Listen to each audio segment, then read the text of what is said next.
Hey, welcome back, and in this video we are going to be looking at the stack. Now the stack is one of the most fundamental abstract data structures and one of those concepts that you really need to understand in computer science, and we're going to look at it from a JavaScript perspective.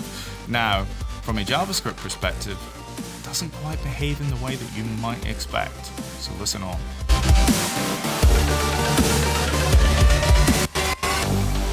So before we get on to how the stack works, let me talk about how this video came around. So I was messing around with some coding katas and some coding exercises, and anyone who's ever had to do some sort of coding test as part of an interview probably recognizes some of these things, but I like to do it to just kind of keep my mental programming agility in kind of place. And I was looking at the exercise of reversing a string, and it suddenly occurred to me that when somebody's asking you how to reverse a string, they're probably not interested in here is the syntax that you know in JavaScript or whatever programming language you work in, but what they're probably interested in is what fundamental computer science knowledge and knowledge of abstract data structures that you actually have, because that's what powers these types of coding exercises. And once you understand those theories, then you can apply it onto different types of exercises. So it's less about learning the syntax, although syntax is important. It's more about understanding these fundamentals. So for something like reversing a string or reversing an array, then actually taking away the syntax, actually understanding what a stack is and how that works becomes absolutely critical. So what we're going to do just now, before we look at the stack itself, we're going to familiarize ourselves with that typical type of question. We're going to sort of answer it in syntax, so we'll write a couple of answers in JavaScript, and then what we're going to do is look at the stack and then how we could solve the same problem by using the stack. So the first thing I'm going to do is I'm just going to open up Visual Studio Code. So let's just open that just now. And what I'm going to do is I'm going to use a tool called kata, which is one of my sort of favorite kind of interactive editors for JavaScript. So it's really simple. It allows you to write some JavaScript code, and then you can get some instantaneous feedback. So rather than having to run things on the terminal. Now the typical question, as I said before, was take an array or a string or something and then reverse it. So we'll start with an array and then we'll work our way up to strings a little bit later. And then, as I said, I will show you how it works with stacks. So let's create an array. So I'm just gonna, let's take the word fish, for example. So we'll just create an array here.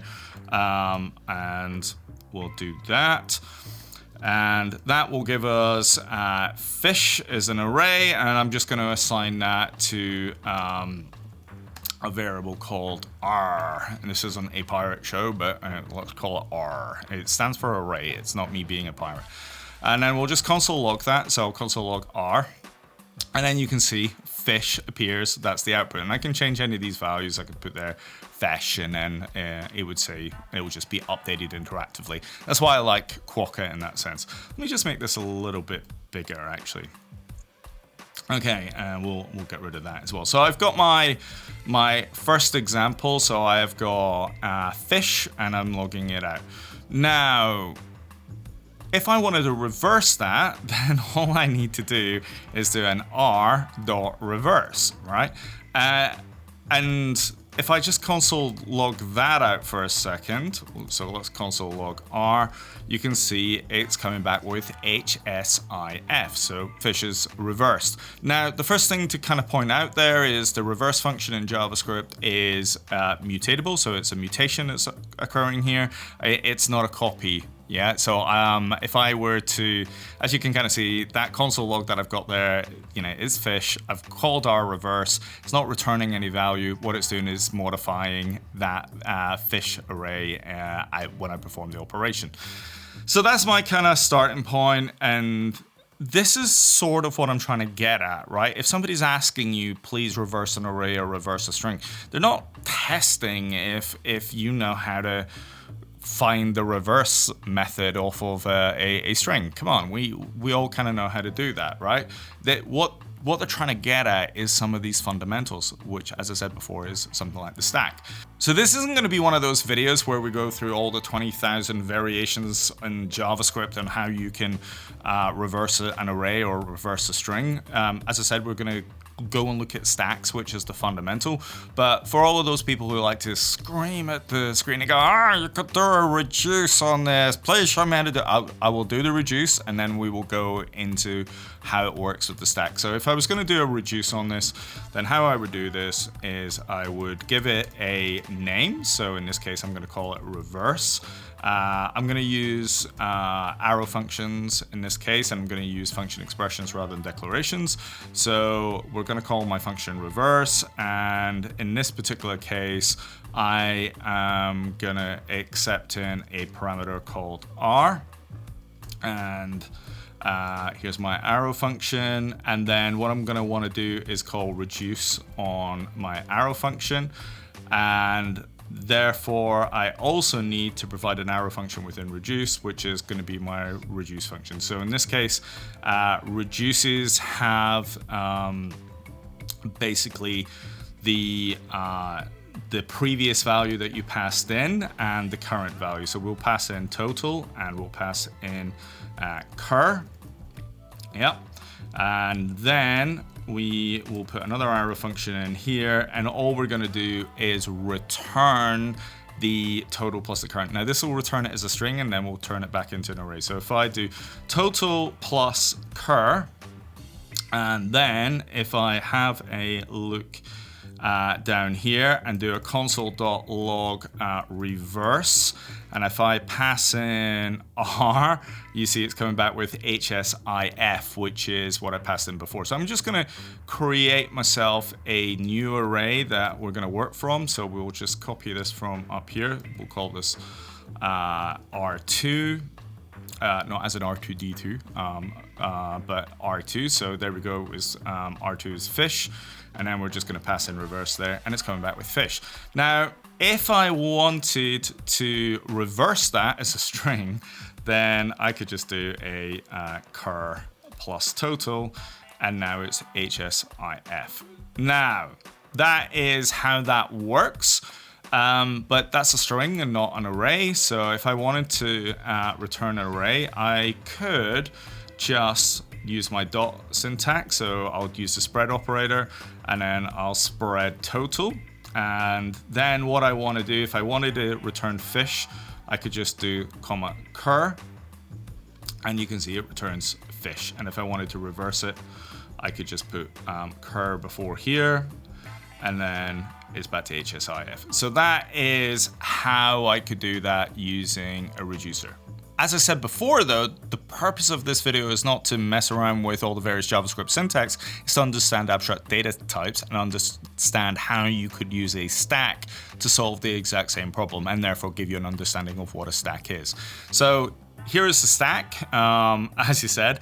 So JavaScript has its own ability to operate as a stack today with arrays. So you can kind of see I can create a stack by creating an array and then calling this push function and then passing my string onto that. Now, the reason that sort of works in JavaScript today is because a stack has sort of been pre-built into arrays. So before I show you what this looks like, let's go back into Quokka, and then we will create an empty array. So we'll do it let r equals empty array, and then we can call the push function. So let's push fish onto the stack again. So we'll do r.push, and then what I'm going to do is just go boom. So we'll do that 4 times, and then we'll put fish, and then if I want to console log that out, we'll just put in R here, and then you can see it's returning fish. So JavaScript has this sort of built-in concept of a stack built into it. So what is a stack? What is pushing a stack in this sense? So let's come back into my funky little slide for a second. So we've got this empty array, and then what happens with a stack.push? So when I push this F on here, what you're going to see is this F appearing at the top of the stack, right? That is the top item of the stack. Now, when I then push the next item onto the stack, which is an I, you can see the I goes on top of the F. So you're building up this stack, and then we can do the same with S, F, I, S, and then H. So we end up with my stack, H now being at the top, S being below that, I being below that, F being below that. So it's kind of like a stack of papers. So as I keep adding an item to the stack gets bigger and bigger and bigger.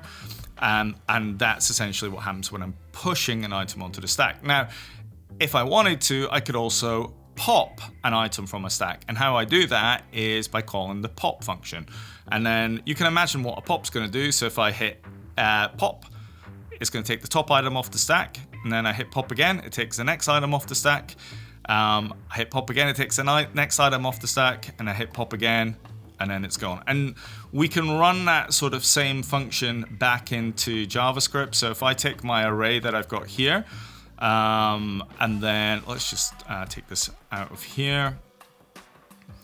And then what I'm going to do is we are just going to do a little while loop. So while r.length is greater than 0. So we're just going to loop around. And then what I'm going to do here is we will then do a console.log. So we're just going to log whatever's coming out. And then we're going to do an r.pop. And what a pop does from an array is it pops off the top item from the stack. So you now end up with HSIF. So if we come back into the slides for a second, what we'll do is just kind of show how that works with the funky little animation that I built. So as we are looping around, so when you call pop off the stack, it's going to remove that item from the stack and return that. So that's why we can console log it out. So if I pop H, you can see it now appears at the bottom there as my console log. And then I pop the S, and then that appears as a console log. So I pop I off of the stack, and then I console log it out, and then pop F off of it, and then it console logs that out. So that's how a stack works. As I said, it's a fundamental data structure, but essentially there is this push operation, there's this pop operation, so I can push something onto the stack, and I can pop something off of the stack. And then obviously I can check the size of the stack as well. I can see if it's empty or if it's full, etc. And as you see, this very simple algorithm that I had is that if I push some letters, so FISH onto the stack, when I pop an item back off of the stack, it's gonna be in essentially last in, first out order. So the last item that you pushed onto the stack will be the first item that you pop off of the stack, just like a stack of papers. So if you think about that, and you probably noticed this already, that is a fundamental way that you reverse a string. So if I wanted to reverse the word fish, F-I-S-H, H is the last item that was onto the stack, and now as I start popping it off and console logging it, you will see HSIF, which is in reverse order. And that's why these sort of coding exercise, I could be wrong, I've never done one of these things, but my feeling in these cases is not about trying to understand what syntax you understand in JavaScript, it's more about the concepts that you understand. Now, I did say things get a little bit weird in JavaScript, and let me explain why. And in order to explain why, what we have to do is move beyond just looking at an array and using the push and pop. What we actually want to be able to do though is implement a stack for ourselves, and that's what we're going to do now. So what we're going to do is we're going to create a reverse function. So in this case, I'm going to call my function reverse. It's going to be an arrow function. So I am going to pass in an array as a parameter. So we'll pass in R. and we will just put our brackets in place. Now I need a result to return because I don't want my reverse function to be mutatable. I want it to return the actual array. So we'll just put an empty array in here for just now. That will be result. But therefore I need a copy of that array to do my operations on. So what I'm going to do is I'm going to call that stack. And we will set stack being equal to whatever's in the array. So I'm using that wonderful spread operator there again. So I've got my result, I've got my stack, and then essentially all that's going to do is copy the contents of the array into my stack.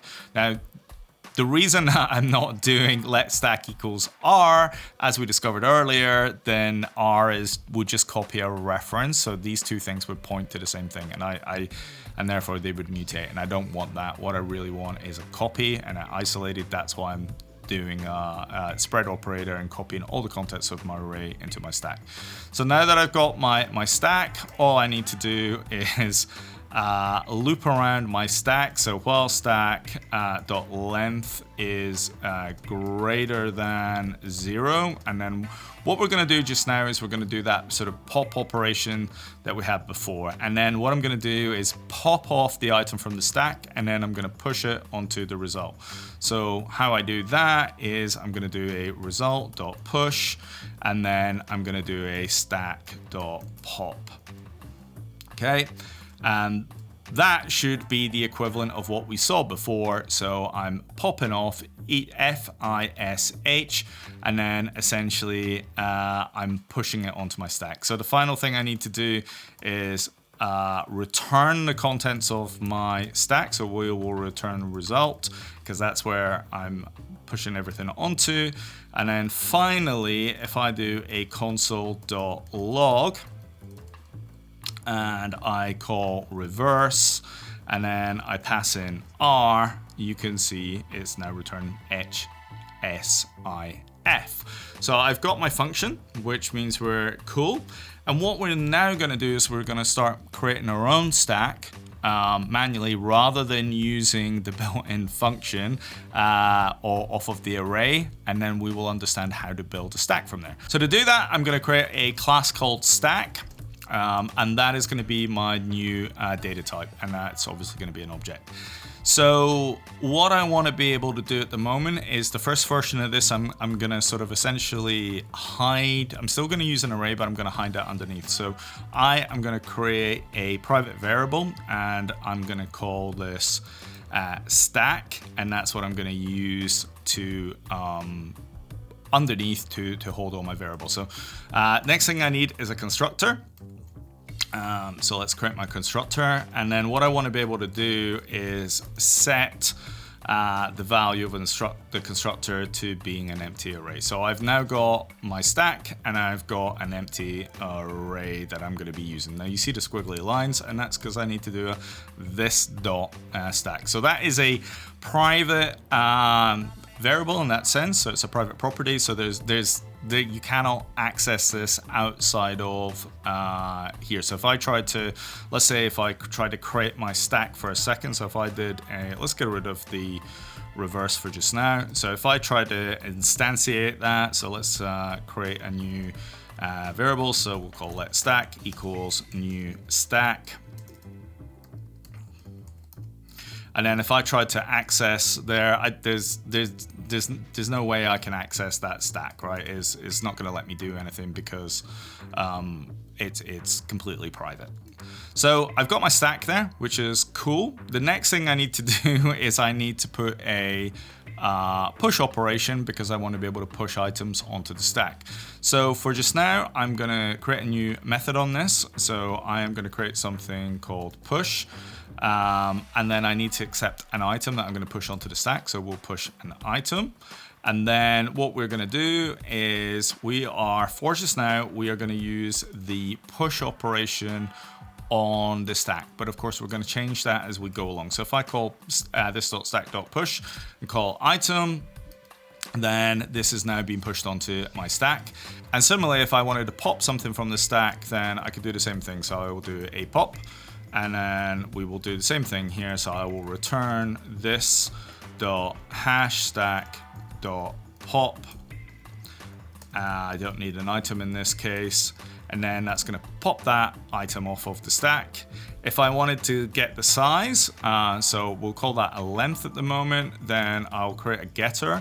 I will give it a length, and then all I'm going to do is return this dot hash stack dot length. That's fine, and that gives me the basis of my stack. So now if I wanted to, I could do a stack.push, and let's push on F for fish. And then I guess I could do a console log stack.pop. And you can see the F is appearing. So I now have a working stack. And if I wanted to, I could console log the length, so stack.length.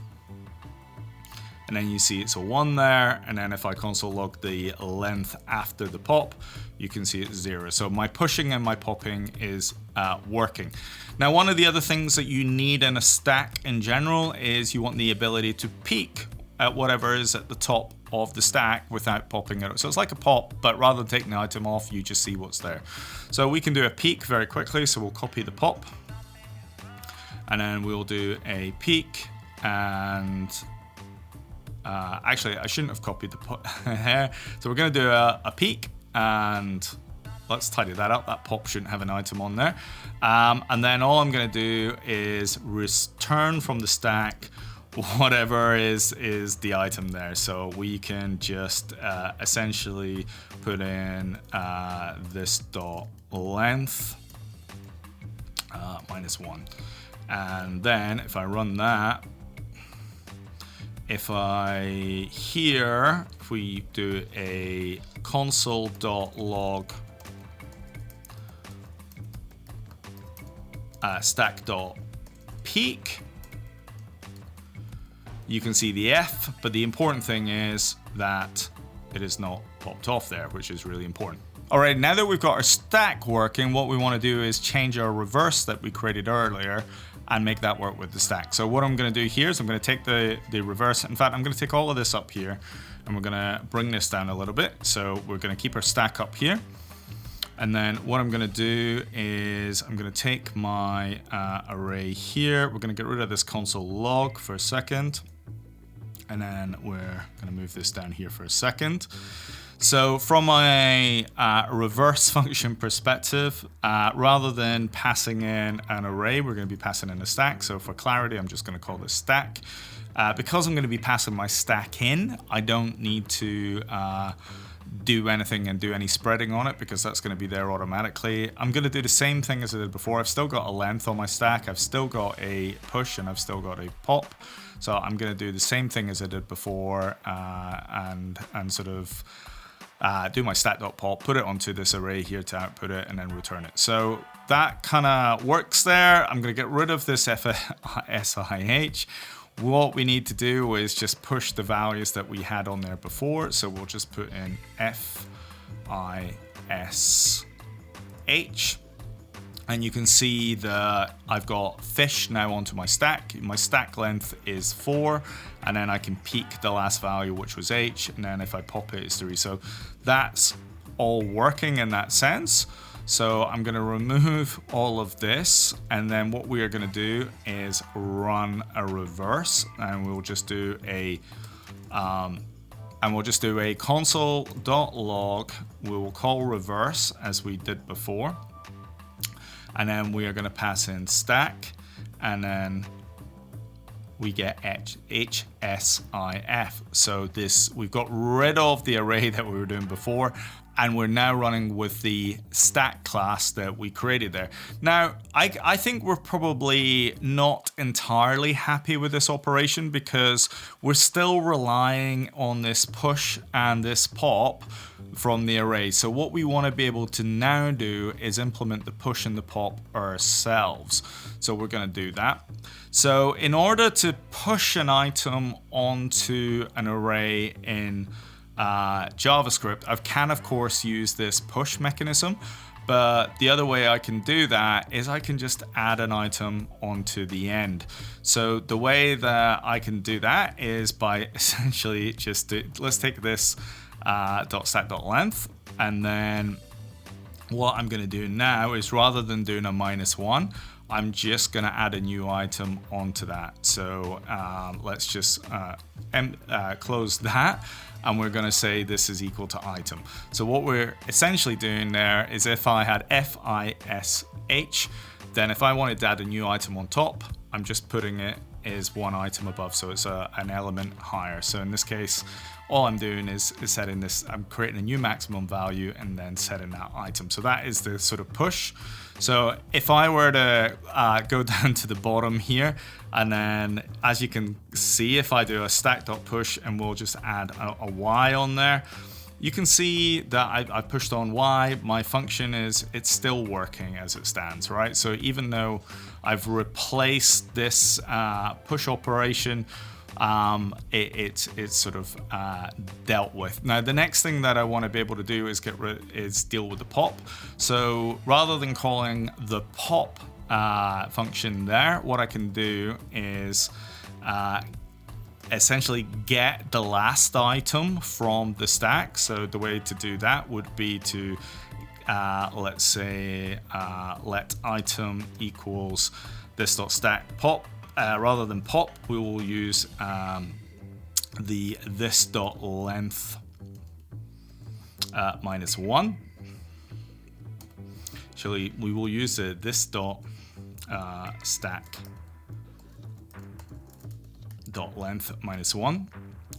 So that will get me the last item on the stack, which is cool. And then I want to remove that item from the stack. So the way that I essentially do that is I change the length of the stack. So that's pretty simple. So all I need to do now is set this.stack.length, and I need to equal it to one less than the length it was before. So that's essentially this.stack length -1. If I wanted to be super simple about it, I could just do a minus. And then all I need to do is return my item. And that is the equivalent of me running a pop. So now you can see this is all still working. So if I change that to an E or an H, you can see my reversing is still working. So I'm slowly but surely changing all of these items. So I'm no longer using the push or the pop mechanism from the array, and I'm just using my own manually implemented sort of version. So we're sort of doing well at the moment, which is cool. But the next thing I want to get into is actually, can I get rid of this array completely? And the answer is yes. And the reason the answer is yes is that arrays aren't what you think in JavaScript. And this was the bit that I was saying, which is different from everything else. So in other programming languages, arrays have contiguous memory. And what I mean by that is, and in fact, if I bring up my iPad for a second, let me draw up what I mean there. So in any other system in the world, maybe not every other system, but mainly any low-level static languages like Rust or C or whatever, if you were to create an array, then from a memory allocation perspective, it's contiguous.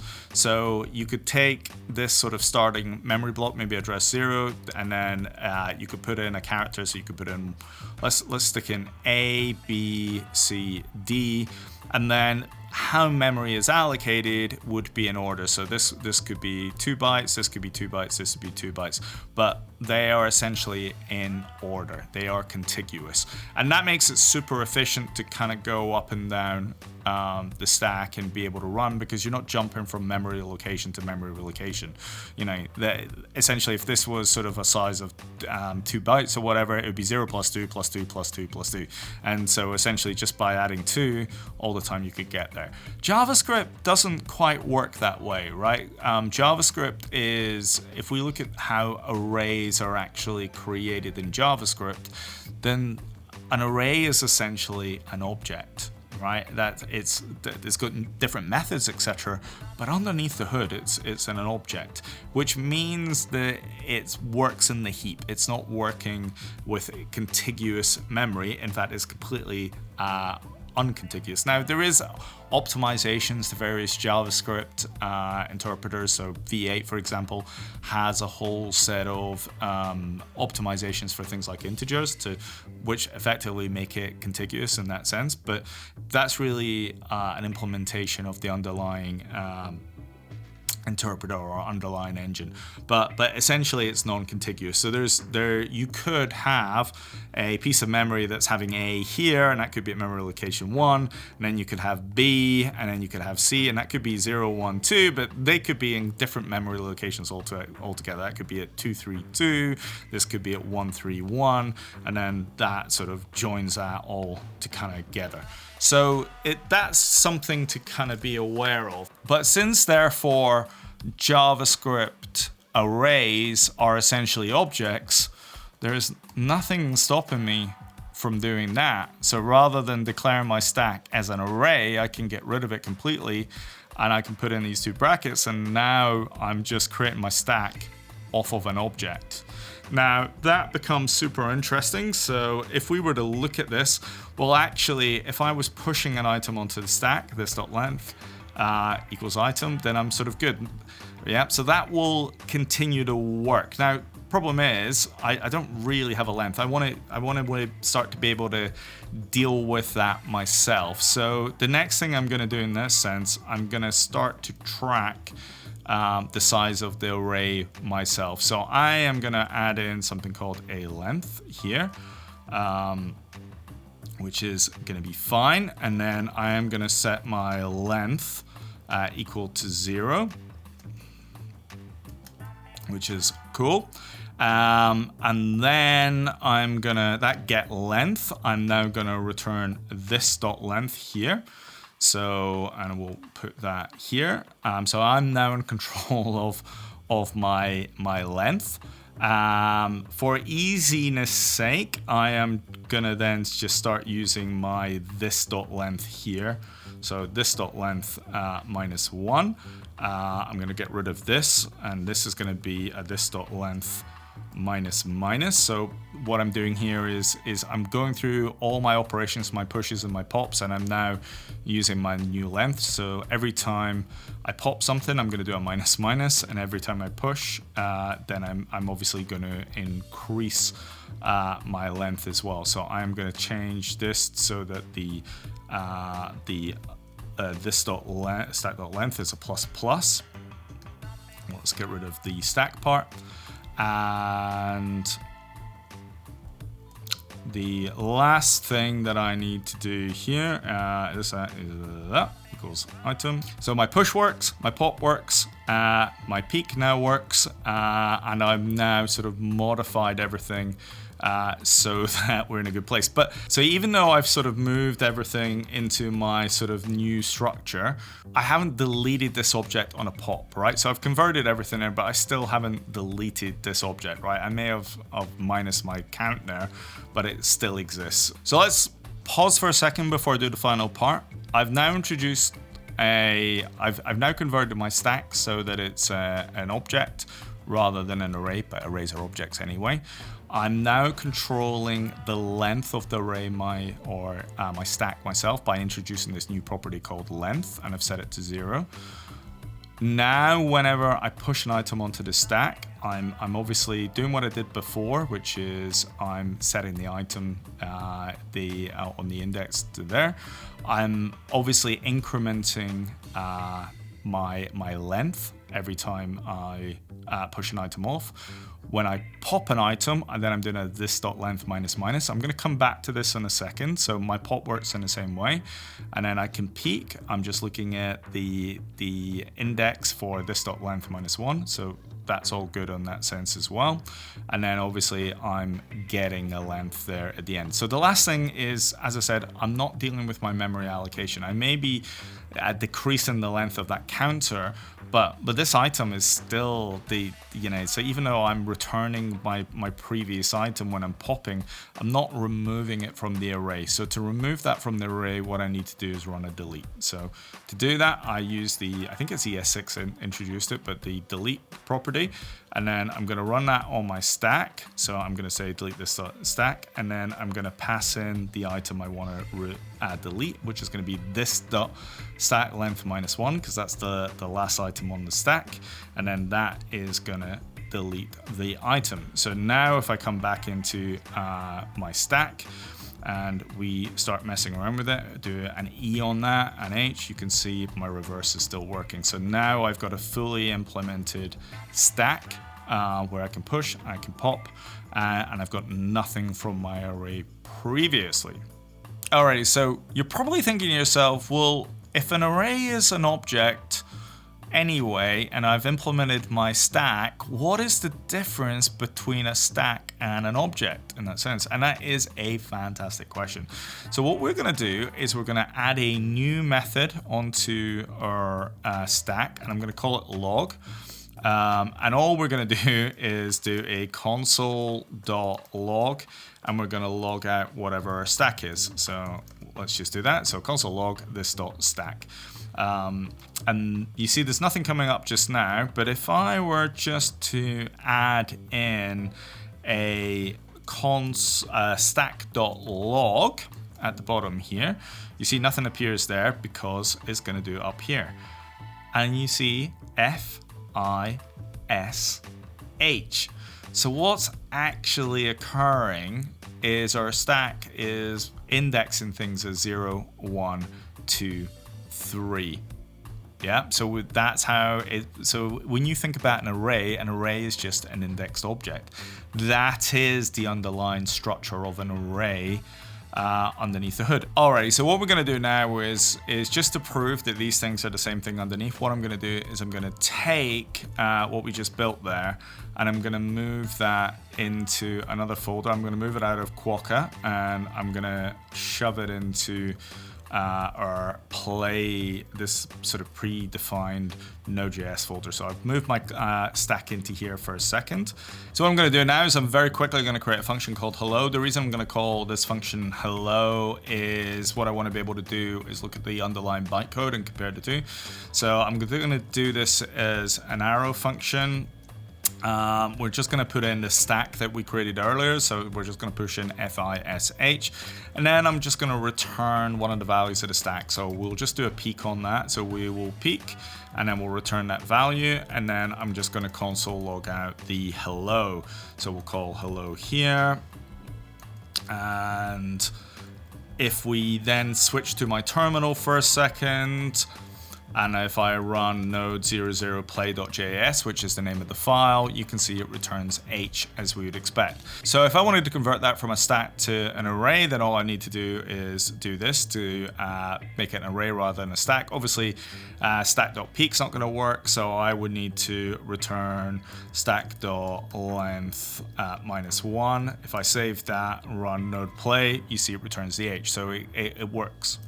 And then I run node play as I did before, then you will see it returns the H as it did previously. So whether I use a stack or whether I use an array, then both things would work. Now, what I want to do is look at the underlying bytecode for this. So how I'm going to do that is I'm going to use the --print bytecode, and then I'm going to filter on my hello function. So if I just run that for a second, what you can see here, and we're not gonna spend too long looking at the underlying bytecode, but there's a couple of things I want to point out. You can see it's creating this empty array literal, so that's the key thing. Create empty array literal. I'm doing this with an array at the moment. There's a whole lot of stuff there. We're moving data back and forward, calling properties, loading things from the accumulator. Not going to go into the detail there. It's not that important. The thing I want you to see though is here's my array. You see string fish. I want you to remember this number here, which is C12C1. So we're looking pretty good, and you can see 4D19 there. So that's my bytecode as I run that as an array. Let's bring this back to being a stack. So we are gonna back to the stack peak, and then we're gonna put that back to new stack. Now, if I run that one more time, you see it's returning back as an H. But look, you can see FISH. Remember C1 that I had before?